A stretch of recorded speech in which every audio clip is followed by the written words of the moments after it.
And I am delighted to be here. And again, I am from the Germantown campus, as you said, and Vedum is Rockville. We're a 3-campus community college in Montgomery County. And I have to tell you, I'm delighted to be here. It's a privilege, it's an honor. And as you think about something like this, an hour, that's a long time to listen to somebody. And I'm not going to talk for an hour because I'd really love to have some time for some discussion. But I was thinking, I saw this thing on LinkedIn about how to give a great presentation. And one of the things it said specifically for a plenary session is, don't thank the organizers. It should be about the participants, engage the participants. But I am going to thank the organizers. So y'all know that book, First Break All the Rules. So Vedum, Kristen, I really do want to thank you. And it's really a very personal thank you because it gave me an assignment that allowed me to step out of my role as an administrator and think about something that is important and is interesting. And so I personally am very grateful, and I hope that my joy in that turns out to be somewhat beneficial for all of those of you who are in the room. There's another rule, probably an unstated rule, too obvious to state, that you shouldn't start with an apology. But I'm going to start with an apology as well. And you can take that up with Vedum and Kristen. I don't have deep expertise, vast knowledge in quantitative biology. But I hope what I will be able to share with you is where I came to this, why it's sort of on my radar, and why I believe it's so important. And really am in awe of what you all are doing, because it is a challenge.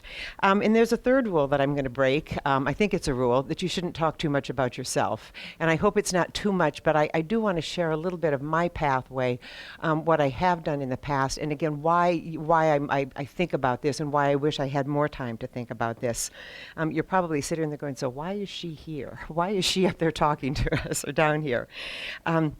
So first of all, congratulations. You're the first cohort in this grant, and that's really wonderful to develop these learning modules that will integrate quantitative skills for this teaching and understanding. And I want to talk, I know we come from different community colleges, but I think some of the challenges are the same, and one is mathematics, and I'll mention that a little bit more. What we see at Montgomery College, and again, we're just north of Washington, D.C., so it's a community I was sharing, I call us Lake Wobegon squared, maybe cubed, and that's appropriate for today. All of the children are not just above average, they're all way above average, at least in the minds of some. But the fact of the matter is, we have an incredibly diverse population, and you can define that diversity in almost any way that you like. It is racial, it is ethnic. We have students from 150 to 60 countries any given semester, so we are international, we are rich, we are poor. Our president, who is an African-American woman, is fond of saying the county is getting browner and poorer and older. I am getting older and helping to do that. But we really need to worry about those who are browner and poorer, and how do we bring them along, because those two things are intertwined. And so the opportunities of today, which we talk about our down county schools in Montgomery County, and that's where the wealthier folks tend to live. And these are kids who are off to the Ivy Leagues. Their parents work for national labs. Their parents work on Capitol Hill. They grow up in this milieu of opportunity. Their neighbors are people who are doing the same kinds of things. So how do we at the community college take these young people, and some of them are 18 young, some of them are 28 or 38, taking advantage of an opportunity for the first time. How do we make them aware of what those opportunities are? And I think that's a real part of our mission, is to engage people and open doors, open windows of opportunity, and certainly quantitative biology is one of those. So what I wanted to talk about a little bit is my introduction to interdisciplinary science came as an undergraduate more years ago than I want to admit. I was actually working with a particle physics group at Brookhaven National Laboratory between having gotten my undergraduate degree in physics and before going to graduate school, which the intention was to do that in physics at Carnegie Mellon, and they had given me, they pushed my start date out so that I could have this opportunity at Brookhaven. And I learned there of the work that was being done in tomography, specifically positron emission tomography. And for those of you who are all younger than I am, that was a new and emerging and very exciting field at one point. And that some of the work was being done at Brookhaven at the time. So I really got kind of intrigued and engaged with what was going on in that sort of intersection of physics and the life sciences, medicine at the time. The then emerging fields of biophysics, bioengineering, and biomathematics were just really very exciting to me. And I was actually with a letter which was put into an envelope that was sealed and had a stamp on it. I was actually able to move my graduate work from the physics department at Carnegie Mellon to bioengineering, and ended up there. It was pretty easy back in those days. So people had been doing biophysics and bioengineering, but in silos, and you referred to that, Lou, in traditional fields of study. So you had a biologist, reaching out and doing something with physics or mathematics. You had a mathematician who learned about a life science, a biological problem, whatever, but again, very much siloed. And one example, and some of you, and if you haven't read this, it's really one of those sort of historic seminal works, a quantitative description of membrane current and its application to conduction and excitation in nerves by Hodgkin and Huxley at the Physiological Laboratory at the University of Cambridge, was published in 1952. That predates me, but again, clearly this link between engineering, if you will, physics, mathematics, and life sciences. So this work, it wasn't really new that, sort of 25 years later when I was being introduced to it. But bioengineering had emerged at that point, this is in the late 70s, early 80s, as a field of study. And it was a new field of study, and some of you will smile. There was a raging debate as to whether it should be an undergraduate field of study. And that debate has ended, and it now is a field of study. So anyway, I arrived with no engineering background in particular to be in this bioengineering program, but it was my math that saved me. So there was lots of engineering that I had to learn. There was one other woman, there were two girls in the department, in the program, in that class. She left after the first semester. She had a BS in in biochemistry from Mount Holyoke. So probably a good student, probably well trained in biochemistry. She didn't have the mathematics, and she didn't make it after the first semester. So that foundation in math is really critical. And as I said, it's one of the things that sort of saved me. And I landed in a biomechanics lab. Let's see if I can advance this. Working on a problem, a disease called Legg-Calvé-Perthes disease. It's a disease, it's usually called Legg-Perthes disease. It affects young boys, sort of 3 to 8 years old predominantly. Girls can get it. And the problem is, you've got your femur. For the biologists in the room, you'll know which one is the femur. For the mathematicians, it's that leg bone. And it's got this lovely head that articulates with an acetabulum. The cure, the treatment for this disease, and it's an idiopathic ischemic necrosis problem. So unknown origin, loss of vascularization, the head of the femur collapses. And so the treatment was to put these boys, these little boys, and any of you who have any relationship with a boy around the age of 5 will understand the problems here, is to put them on bed rest, basically, sort of immobilize them. And this could go on for 2 or 3 years. So not only is that difficult for the child, for the family involved, it's not good for the rest of the growth and development that's going on in a child at the time. So the idea was, you actually have a marker, to come up with a surgical technique. So you've got a load-bearing region, and if they knew where the disease, where the compromised region of the bone was, the idea was that could you take a wedge out of the shaft of the femur somewhere, options, and by bringing those 2 points together, you'd cause a rotation one way or the other. So if the region that's diseased is bearing load, could you change the position of the head of the femur so that the load was in a different spot? And if so, how big should this wedge be, and on what side, and the size of the wedge and where? And at the point that they were trying this, it was sort of trial and error, what I used to call pick and shovel surgery. I mean, an orthopedic surgeon would literally go in with a chisel and whack out a bit. So the idea was, can we quantify this? And laser surgery was coming in. Again, all these things were new at one point, things that we take for granted today. So the idea was, if you knew how big, if you knew where, and with the precision of a laser, could we quantify this process? So I got involved in this project. using finite element analysis. And you don't need to worry whether you're on the math side of the house or the biology side of the house. You don't need to worry specifically about what finite element analysis is, other than it's widely used, it's widely applicable, and you take, and these are pictures, this is work that was done much, many more years after I did. It's what I could find on the internet, if you will. But you take something and you chunk it up into finite elements, small pieces. And if you think about calculus a little bit, differential calculus is about taking things and slicing it and dicing it and making it small. Integral calculus is about putting it back together. So this step is the slicing and dicing. And the mathematics, that what comes in here is, and again, this is from the mechanical engineering piece, we know the equations that describe how something reacts when you, for instance, push right here, what happens down here.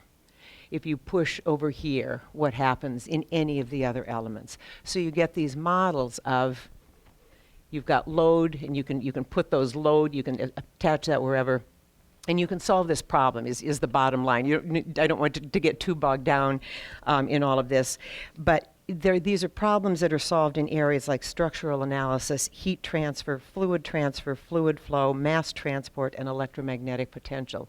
Those are all areas that have a life science application.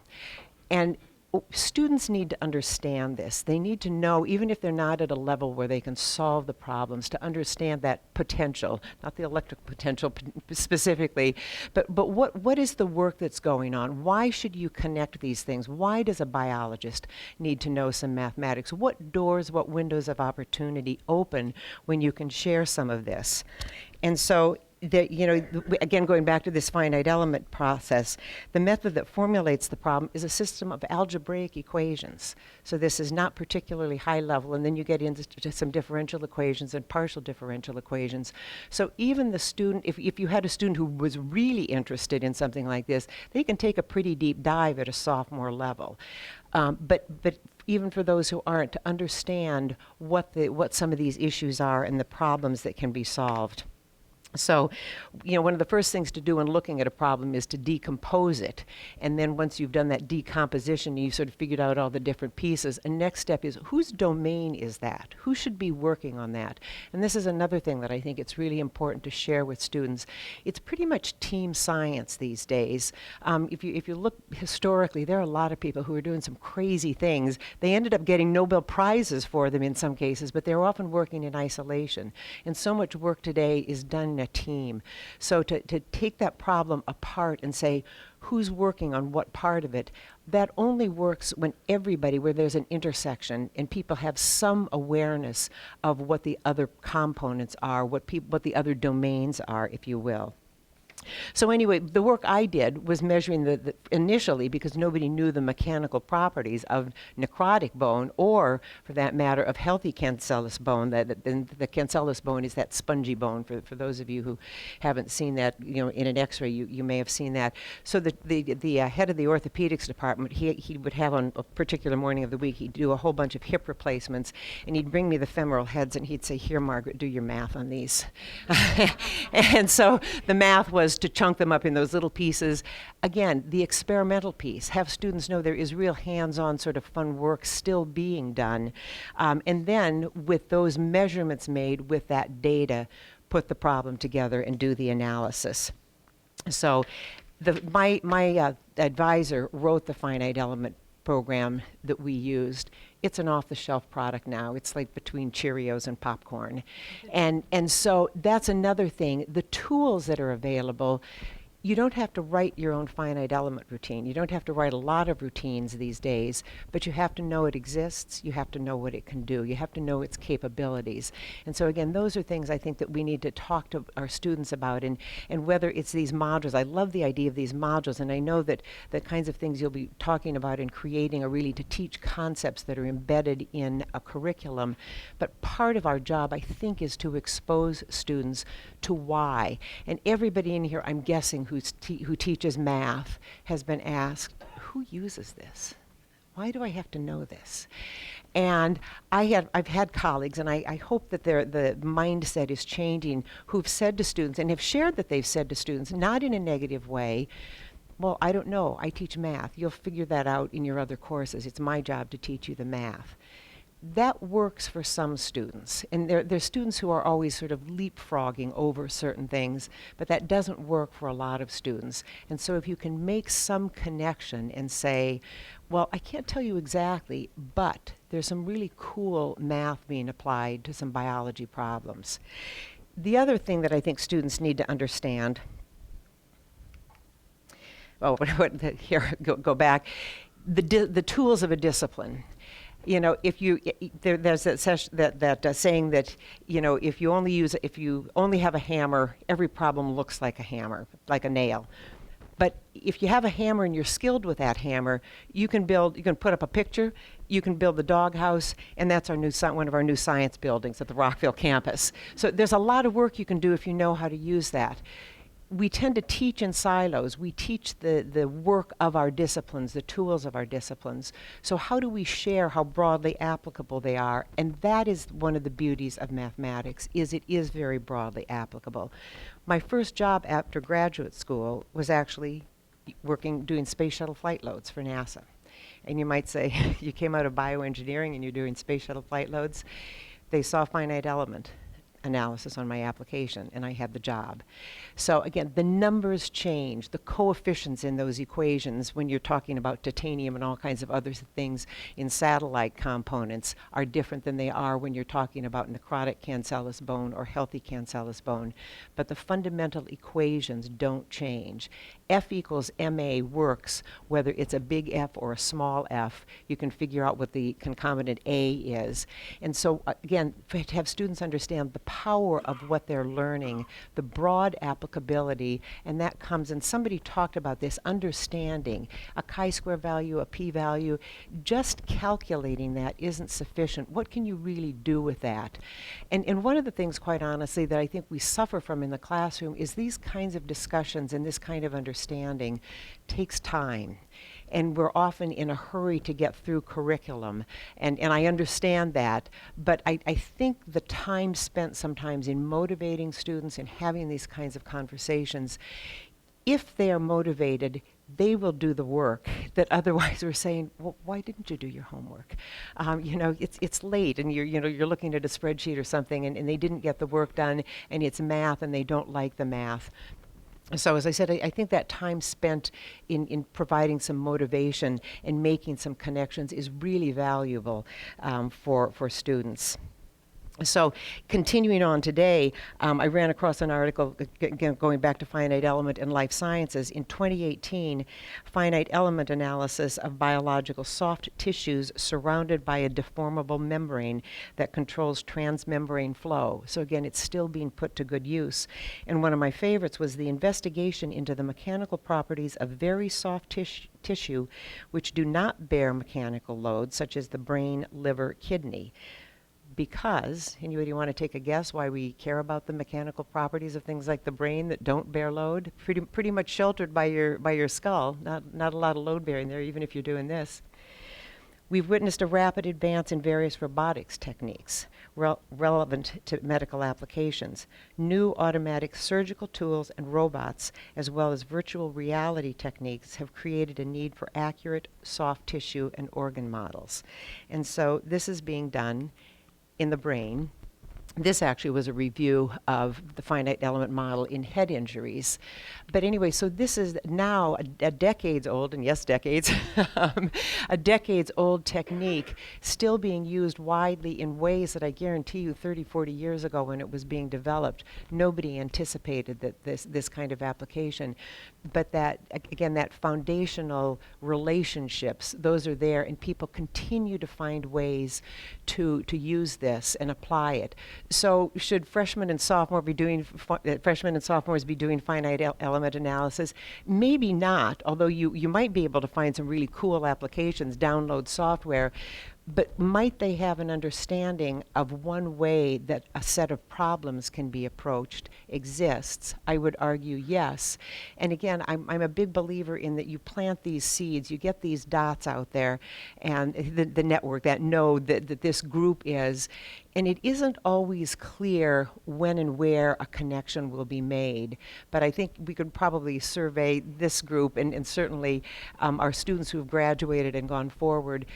We use things, we come back and connect to things, seeds that were planted, and sometimes people will tell you a teacher in a particular course said something, or they learned something in a particular course. So again, this is about opening those doors and windows of opportunity.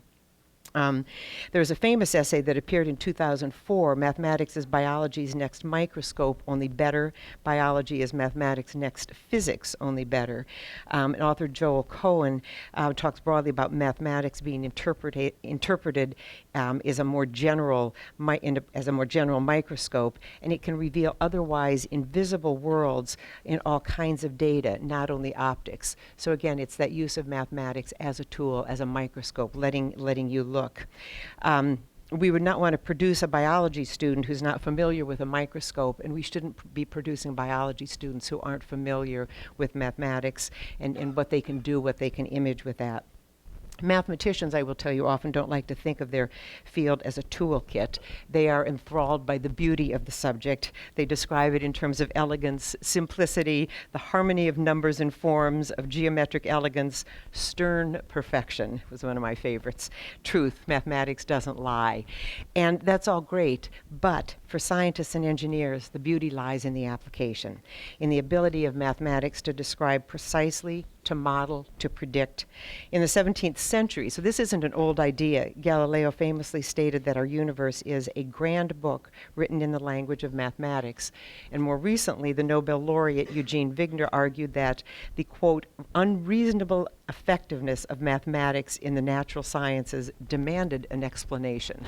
So, again, I'm not sure that many of our students will marvel at some of those statements, but again, there's a long history of that, and I think too to help them understand that people have marveled at this, and it is interesting that this language that helps us to do so much, to understand so much, to describe so much, to then be able to manipulate and use and predict so much is really important. And it is that idea of a language. You know, I often think we talk about the language of music, we talk about the language of mathematics. How many of you play an instrument or sing or have any musical background? Y'all hum a tune? Okay. So imagine if you were going to play a Beethoven quartet, a pop song, and you had to say, okay, so you're going to start at a frequency of 440 and hold that for a tenth of a second, while you are going to be at a frequency of 510 and holding that for some period of time, and then you're going to transition. There would be no music that was transcribed. And so there is a language, and it's staff lines, and it's dots, and people can communicate in that language. And nobody balks at that. Nobody thinks that it is odd that there is this way of communicating about music that's really a different language. And that's really all mathematics is. We use A, B, C, D's, E's, and F's because they were convenient, or alphas and omegas and lambdas and pi's. It's convenient, but the equation part, the punctuation, if you will, the grammar of it is what's different and seems unfamiliar. And I feel badly that we let students get so far thinking that it's odd, that it's hard. If we could get them earlier thinking it's just a different way of communicating, and it's a very convenient and often shorthand way of communicating things that otherwise would be very tedious. And again, because it allows us to do something with it, it allows us to do that manipulation that can become so important. So throughout the year, again, let me go forward here. We teach in silos, beautiful silos. I love this picture because biology is a beautiful subject, mathematics is a beautiful subject, philosophy is a beautiful subject. And unfortunately, that tends to be the way that we teach. And how do we move away from this? How do we, poke some holes in that, build some bridges? And that's really what I see all of you doing through this project, and I applaud you for that. So going on, just again, sort of my transgression, if you will, or the journey going forward. We had this discussion at Montgomery College, and this was a few years ago. Vedam, I don't remember if you were there when we were hearing from, and again, I was in the math department at the time. We'd hear from faculty across the college. The students can't do the math. What are you teaching? They can't do this. They can't do that. We have a professional week before each semester. It's before classes started and faculty get together. It's really the only time of the year that we can get people within departments across the campuses, across disciplines together. So one year we had representatives from the math department meet with representatives from other departments, from biology, chemistry, and literally the social sciences as well, and said, what math do you need your students to know? What is it that they can't do that you are accusing us of not teaching? And what we really found out is the math department is teaching the content, but from the perspective of mathematicians. And students don't recognize it. So if you've been taught that a ratio is the quantitative relation between two amounts showing the number of times one value contains or is contained within another, or that it is the relationship between two measures expressed as the number of times one bigger or smaller than the other, or that it is expressed by the quotient of the division of the first by the second, or of A to B, then when the biology student is hearing about ratios and you're talking about genetic crosses, phenotypes, and probability, there's a real disconnect. And I can't remember, Claudia, was it you who mentioned the need for common language? Somebody said that this morning. And so part of that, I think, is one of the things we need to address. What's the common language? If a ratio in a math class looks like all that sort of incomprehensible stuff and makes it hard to solve a homework problem, how are we expecting students to then recognize that in another class and really understand it? Not just that it's one number on top of another number, but what really does that represent? And can we find a common language and a common way of approaching that? And I'm very excited to share that I think it's a chemistry faculty member and one of our Calculus 2 faculty members are guest lecturing in each other's classes this year. And that's a really nice way to start that. These are not cross-listed courses. It's not a learning community. Sometimes those things make it hard. There's scheduling issues and that sort of thing. This is just, the students are going to see somebody walk into a math class and hear from a chemist and vice versa. And I think sometimes if we can get those kinds of things going, it's good for faculty, it's good for the people teaching, but it's also great for the students. So I'm very excited to know that that's going on. So a next step for me, I'm not fast forwarding here. So again, these are the kinds of things that students are seeing in biology classes. A student at a pre-calculus level should be able to manipulate, use, and understand these equations. Can they? In your experience, I'm seeing people's heads no. And again, why is that? There's no content there. And again, I'm saying pre-calculus, assuming they've had a little bit of trigonometry.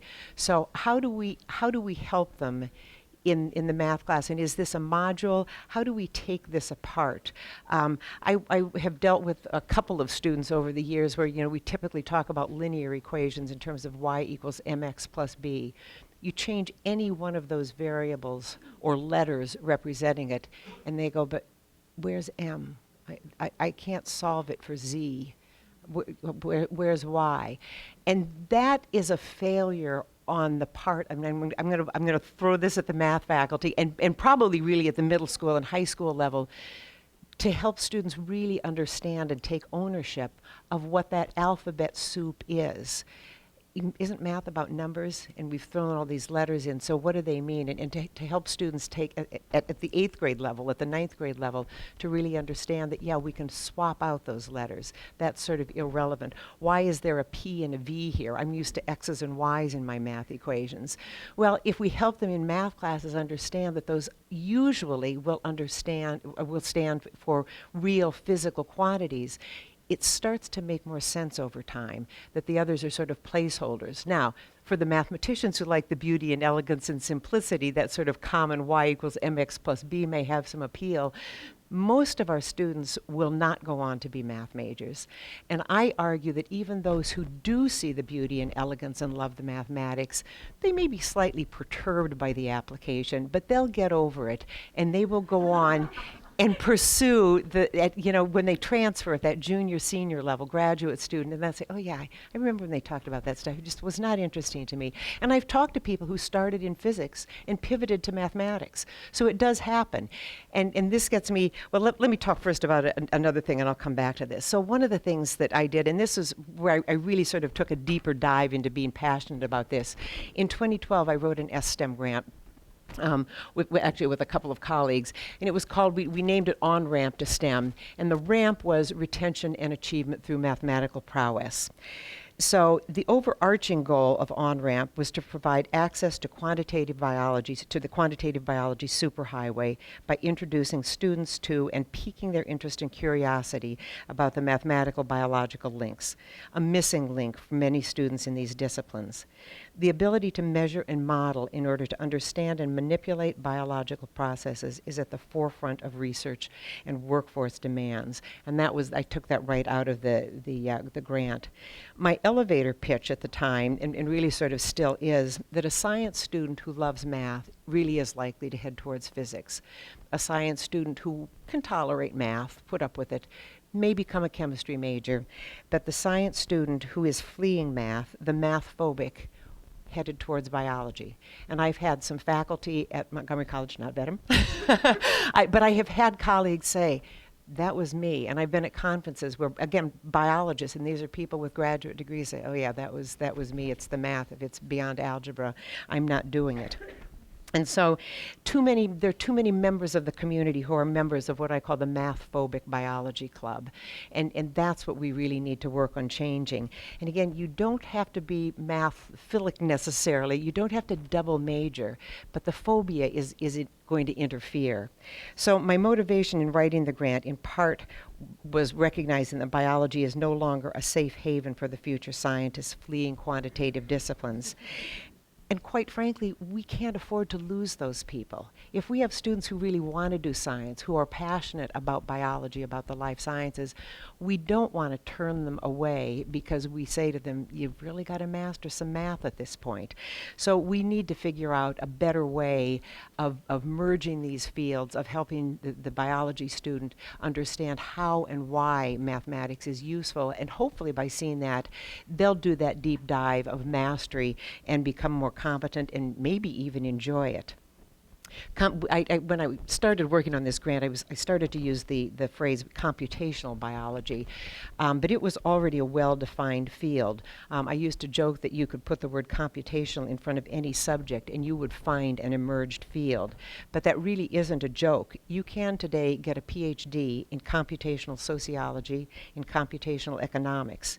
You can also study computational anatomy, neuroscience, genetics or genomics, pharmacology, ecology, evolutionary biology, biomodeling, bioneuropsychiatry, and cancer computational biology. Those are all words in which you can stick computation in front of it and earn a degree. There are programs in the country. So not all of our students will go on to get a PhD. Not all of them want to. Not all of them will be capable of it. And some, again, at the community colleges, we launch students who transfer and will go on to do that. But we also have students who take that 2-year degree, or at Montgomery College, we have a biotech program. They may get a certification, an AAS degree, something and really head right for the workforce. But the quantitative piece of that is still important, and we need to make sure that they're getting that foundation. We can't, if a student has had no foundation laid, has not built any of those, put any of those pieces into place, and as a senior in college decides that that's a field they'd like to pursue, there's a lot of catch-up that they have to do, and not that who was talking about the Filipino banana ketchup, not that kind of ketchup. But that's part of the problem is there's that building, that scaffolding in mathematics where you really have to start at the beginning and work sequentially. It's very difficult to say, gee, I've never taken any math, but I'd like to take that course in linear algebra and learn something about matrices. It just doesn't work that way. And so to give students at the beginning, as they're working their way to whatever they'll end up doing, some of these skills on which they can build.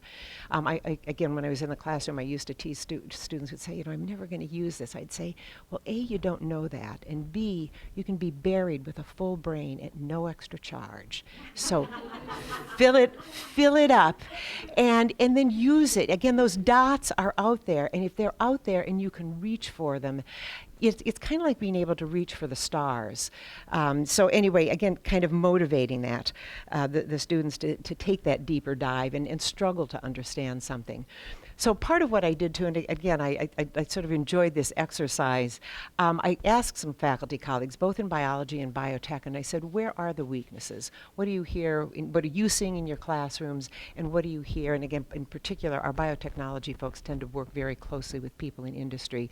By the way, in Montgomery County, we have about 250 biotech companies. So it's a big sector of our economy. We do send students into that workforce, and it is at the associate's degree level. Some go on and get their bachelor's, master's, whatever, but we send many students in at that entry level. And so this is the feedback I got. What were the gaps? I'm sorry, I'm jumping ahead. I'll come back to that. So one said, they're the very basic things. They don't associate numbers with physical observations. And he added, and this is at the associate's and the PhD level. He said, for example, they have no mental estimation, no idea of the ballpark figure for an arithmetic operation. They do not compare their calculator display with their mental display. And he said some of them don't have that mental display. They do not, they do not connect a physical amount with a number. What should 10 grams of sodium chloride look like? I now show them on the first day of lab what 1 microliter, 1 milliliter, 100 milliliters, and 1 liter look like. Same for grams, 1 milligram, 1 gram, 100 grams, and 1 kilogram. So again, that's a relatively easy thing to do. They struggle with significant figures. That's certainly a place for a module, and I was going to see heads nodding. I've heard this for years. That's good work for a module, and maybe a fun module. It's also work that can be done in the math class as well as in a biology class, and again, have students see that application when you're talking about powers of numbers. They need more conceptual understanding, from rounding to estimating to the logic of Fermi estimates, back of the envelope calculations that estimate complex problems. They're weak in transitioning algebra and calculus 1 and 2 concepts into actual science applications. And then the big sigh was dimensional analysis. and I heard that from several people. So again, treating units like algebra. And I am not ashamed to admit that I got through more than a few problems doing the dimensional analysis, sort of figuring out how to set the problem up and then going back and figuring out why it worked that way.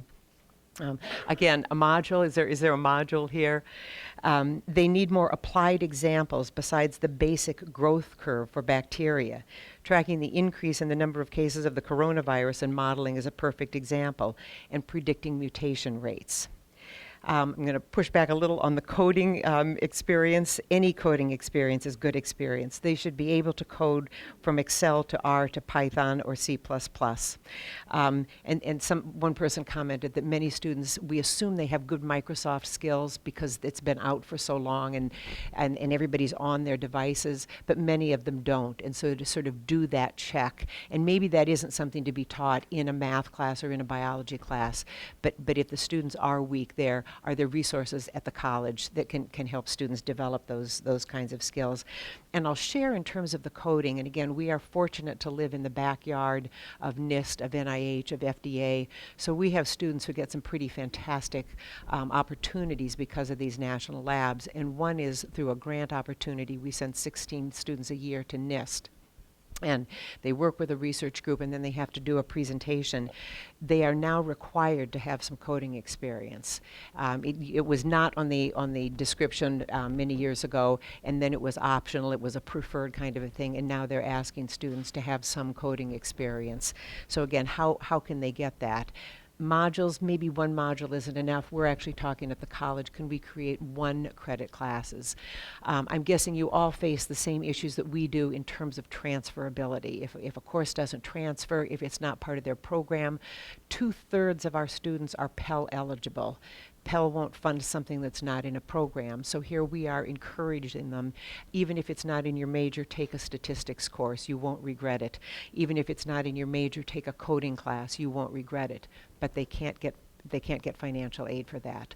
So there are obstacles there, and then they often don't transfer. And so we sometimes, I think, at the community colleges, because of our agility, are ahead of what a 4-year school can do. They're still sort of back there in the good old days. And so we've come up with something really creative, innovative that's working, but again, it's not transferable. And so it's a hard sell to get students to take that when it's out-of-pocket money, or it's time, because it doesn't transfer. But anyway, coding came up in several cases.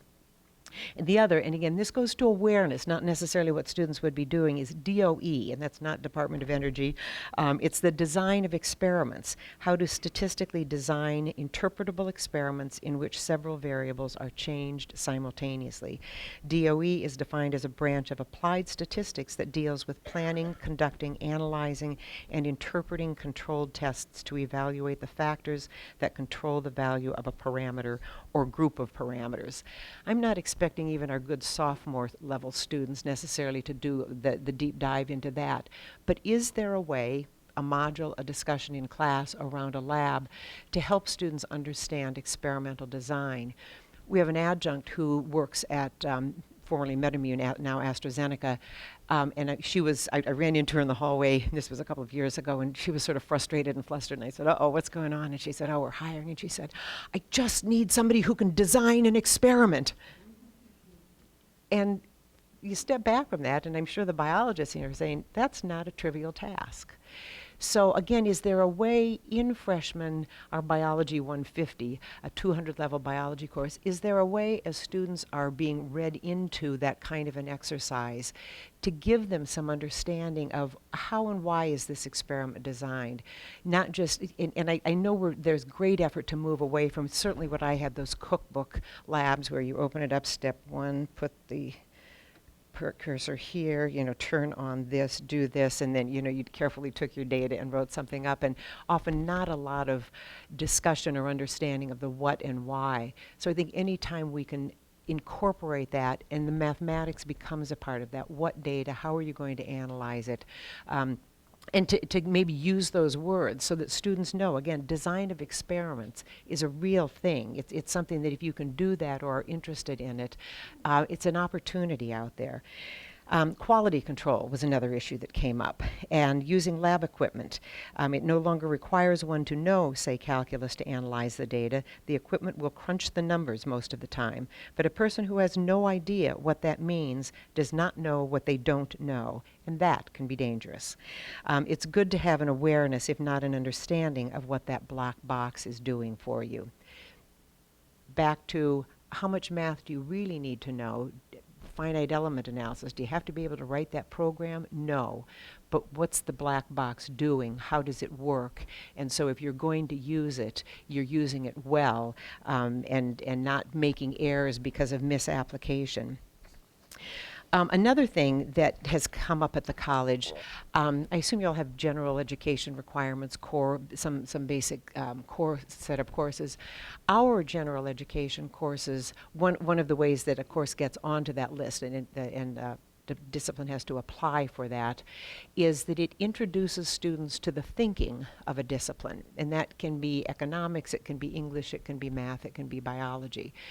And I'm never sure how exactly that's happening. In the last year, starting last fall, we've had some interesting discussions that started with, we have a STEM librarian who comes to my STEM unit leadership team, and he shared that he sees students who come to the library and they've got some kind of an assignment, research, and he's working with them, and he said, they don't know what research is. And that raised a few eyebrows in the room, and it probably shouldn't have. because I'm not sure when we talk to students about what research is. And so it's led to a discussion, and again, as under me is the Germantown campus, but also the STEM unit. So we have people from across the STEM disciplines in the room. And we said, when in a mathematics course do we talk about one of the things that distinguishes mathematics from other disciplines is the notion of proof. It's the only discipline that proves things, and it's, quite frankly, one of the things mathematicians love. When do we talk about science being about investigation, about research? But there's theoretical research, there's laboratory research. What does that look like, and what do you have to know to do that? And then the engineers, yeah, that proof stuff is nice and that investigation stuff is nice, but what can I do with it? How can I apply it? Can I build that better mousetrap? And quite honestly, I think if students understood some of those differences, it might help them think about what they want to do. We have a kind of a cool poster that shows the sort of this circle that represents all the knowledge in the world, and there's a little blip sticking out, a little pimple that is a PhD, and it pushes that circumference out, again, to help students understand what degrees are. We have students who don't understand that progression of associates, bachelor's, master's, PhD. And our president, Dr. Pollard, has told the story of getting to college and telling her advisor that she was going to get her PhD and then her master's. Doesn't master, isn't that the top?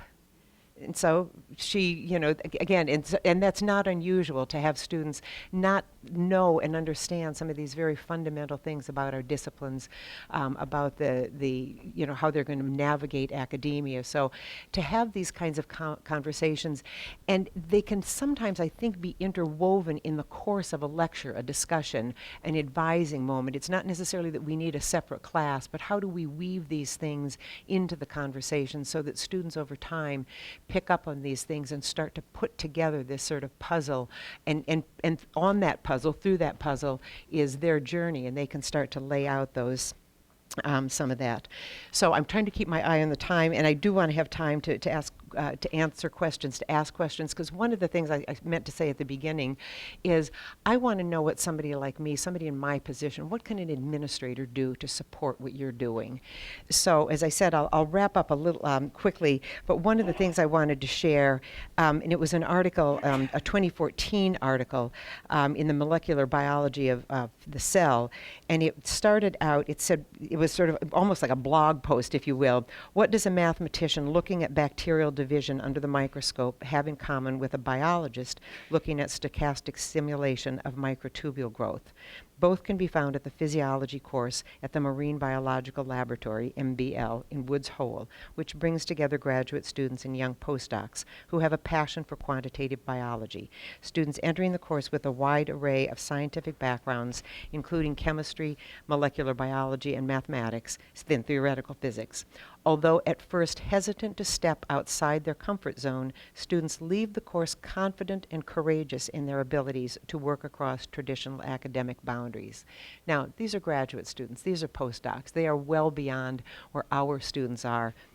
But can we think about ways to help our students take that hesitant step rather than having to wait until they're a graduate student, to take that now, to bring that passion that was written about in this article and get the conversation going, get some activities going so that students really see that interdisciplinary nature.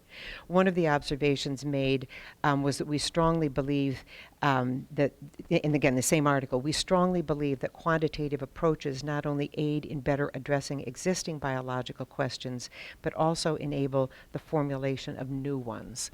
And that's a powerful observation. That's a powerful thing for students to understand, too, is where do these new observations, these new ideas come from? So I had, and I'm going to stop, I had fun doing some of the research for this, and I'm going to save you pages and pages and pages here. But one of the things they talked about, and this sort of goes back, and this was the same article, they talked about students purifying proteins, programming in MATLAB, and building microscopes. We teach MATLAB in our freshman and sophomore level math classes and engineering classes. So again, this is a well-known and used tool Why aren't we introducing it if there's an appropriate way to bring it into a biology lab, to a biology course? And again, it gets that little bit of programming in, and it gets students thinking about something in a different way. And that's really a lot of the focus here, is how do we get students thinking about traditional problems outside of the traditional approaches of one discipline, and to incorporate the approaches of another discipline. The lots of stuff being thought about in terms of again, that modeling, the generation of models and theories, collecting empirical data, modeling data, analysis of data, experimental controls. These are all seeds to plant and water and maybe see them sprout. But remember, our students are at the beginning of a journey when we see them. They have lots ahead of them. UDC Dornsife has a new undergraduate degree in quantitative biology. Some of you may be familiar with that, QBio. It's one of the first of the kind in the country, and it's using computer algorithms, mathematics, and critical thinking to find meaning in the large amounts of data generated in biological experiments. So again, this is now a degree that students will be able to go from a community college and pursue that. I will end with a little bit of data that I pulled, because we talk about jobs and students getting jobs. And again, keep in mind, Montgomery County is a rich area for the life sciences. We often laugh that Maryland, Montgomery County focus on the life sciences. You cross the river into Virginia and they focus on the death sciences. Lots of DoD stuff happening there. And with HQ2, with Amazon headquarters coming in, who knows what all of that will mean. But I did ask a colleague who does a lot of this kind of research to look at jobs. Are jobs being posted in the biological sciences and life sciences where specifically their students are being, or an applicant is being asked about quantitative skills? So in the last year, between January 2019 and January 2020, there were 11,542 job postings in life and biological sciences within a 50-mile radius of Montgomery College.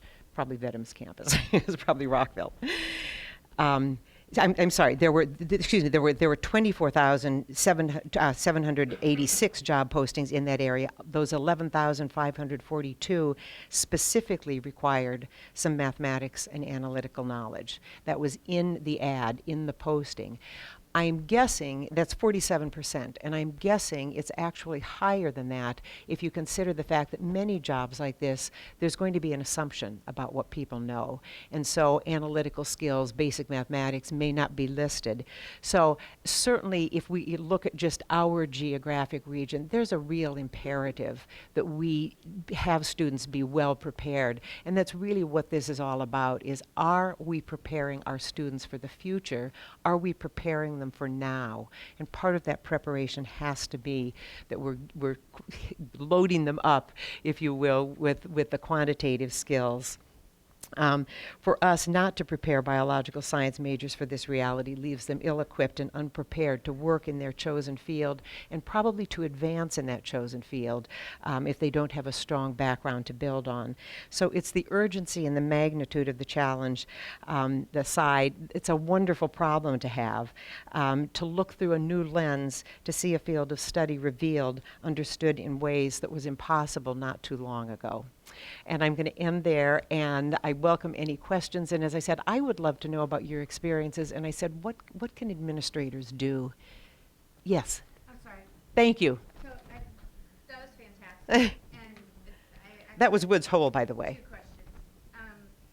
First of all, now I'm worried what pages I missed. So would you be willing to share the rest of your speech? Yes. I would like to know what was on the pages that you didn't Sure. get to. We were talking before you started today about a situation that's developed at a school near me where the math faculty is in contention with their board because the board is upset that they have raised the bar on their cut scores for entry into their program so high that the local high school students can no longer qualify for the dual enrollment program at this college. Okay. So I'm wondering if you could share what your thoughts would be on the idea of whether we raise the bar or we lower the bar with those cut scores. I think there's strong arguments to be made for both ends of that, and I would be super interested to hear with your experience what you think the answer is. Sure. Let me tell you a little bit, because we've had that same discussion, and let me tell you where we've landed in Montgomery County. We used to use Accuplacer. The state said there were two. We could use Accuplacer or Compass. I'm guessing most of you are probably familiar with those options. So we used Accuplacer. And cut scores varied a little bit. And we actually had someone in the math department who used to do the analysis and look at how successful students were. And based on that, we raised and lowered scores by a point or two over several years on occasion. The state is obviously interested in moving more students more quickly into programs, and we had a huge number of students. I mean, half of our students were in developmental math, and they swirled there. And we went to sort of the Emporium model. Again, Virginia Tech is 4 years, but that idea of students coming in and working independently, self-paced mastery learning, that was a fabulous opportunity for 7% of the students. I mean, they would blow through the curriculum like this. What would have been 3 semesters of developmental math for them, they did in 1, and they moved on. For the majority, they swirled. They could repeat. We had an H grade to indicate you'd gotten halfway. I mean, we did all kinds of stuff to try to make this work. Yeah, an M grade, an H grade, yes, yeah. And it was not benefiting students. So the math faculty in the last year, 18 months, Mike, is that about the right timeline, redesigned math. A couple of things happened. Before that even, we decided we did a pilot. We admitted students who had earned an A or a B in Algebra 2, and it had to be within the last year. They couldn't sit on that. And there was great consternation about this, and we said, we'll try it, we'll pilot it. And we first, it was optional. They had to opt in. So you get kind of a self-selected group. They did fabulously. There were no issues that we needed to open this up, and we did, and students did very well.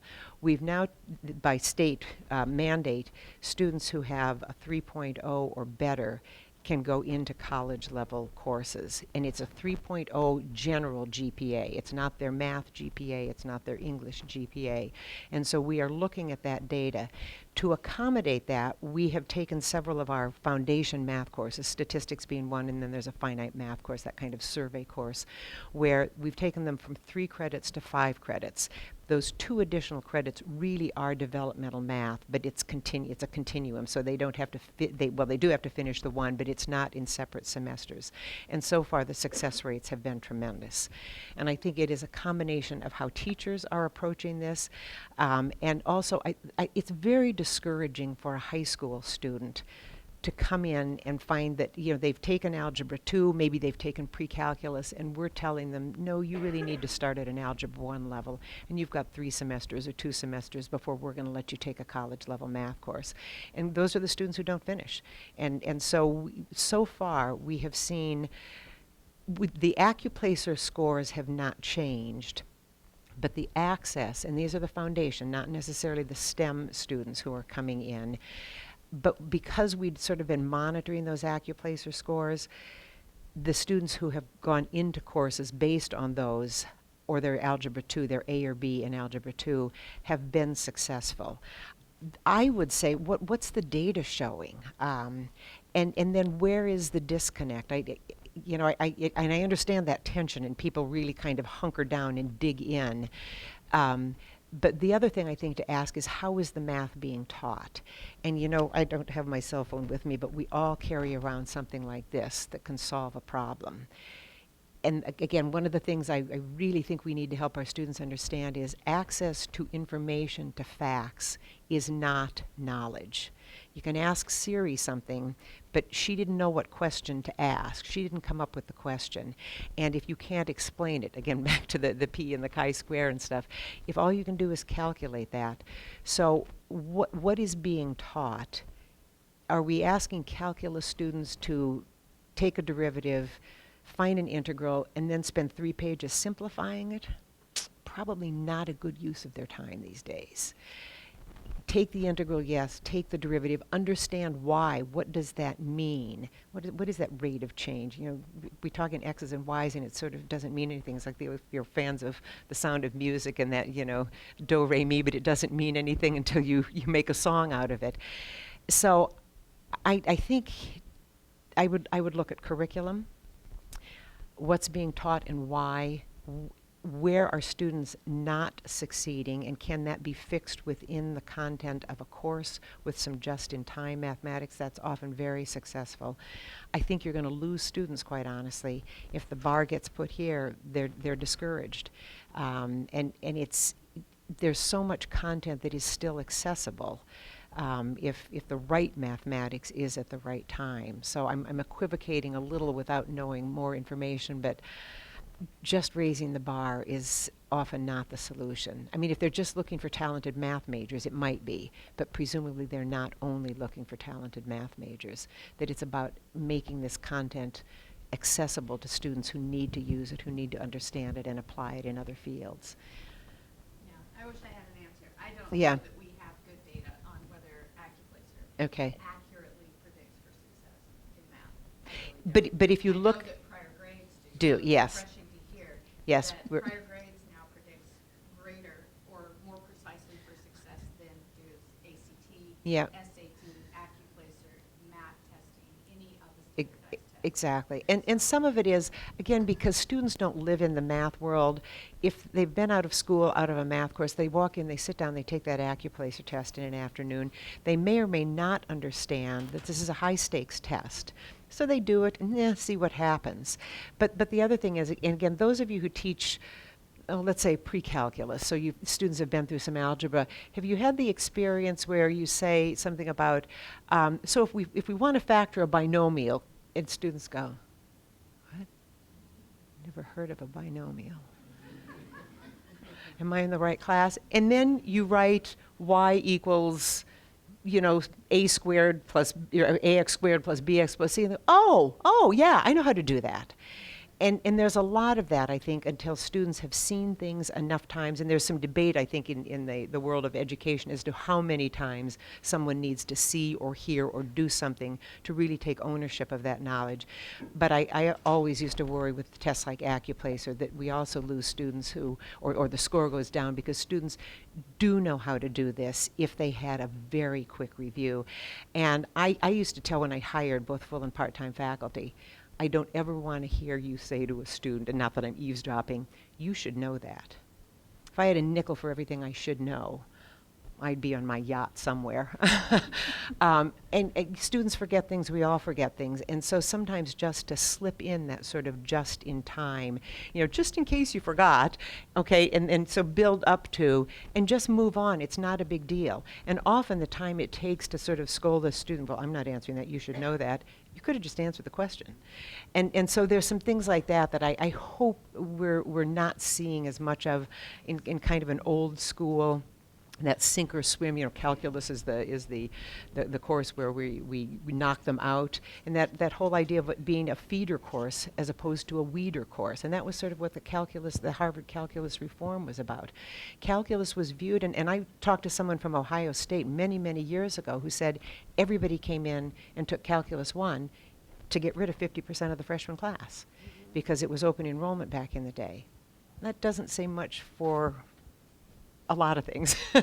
and so how does that, if calculus is important, and by the way, if you have not read, I should have brought, I don't know how many you are, if I could have, I would have brought 30 copies of Infinite Powers, Stephen Strogatz's new book. It's about calculus, and they're all of like 10 equations and graphs in it. He tells a story, and he has some wonderful, and that's some of what I didn't share, some wonderful examples of biology. Read it to your students. Have a story hour. But again, why is it important? It is so important. So I would look, if based on AccuPlacer scores, how do students do in courses if that's their first course? Are they passing? And then is that the issue, or is there a different issue that needs to be solved? Sorry. Yep. I think I'm out That of book time. sounds really interesting, and we'll Yes. get it put up in the collection Okay. so that you can all find it. All right. Undo myself. Yeah? Yeah, we'll take Okay. care of that in a second. So let's thank Margaret for joining us today.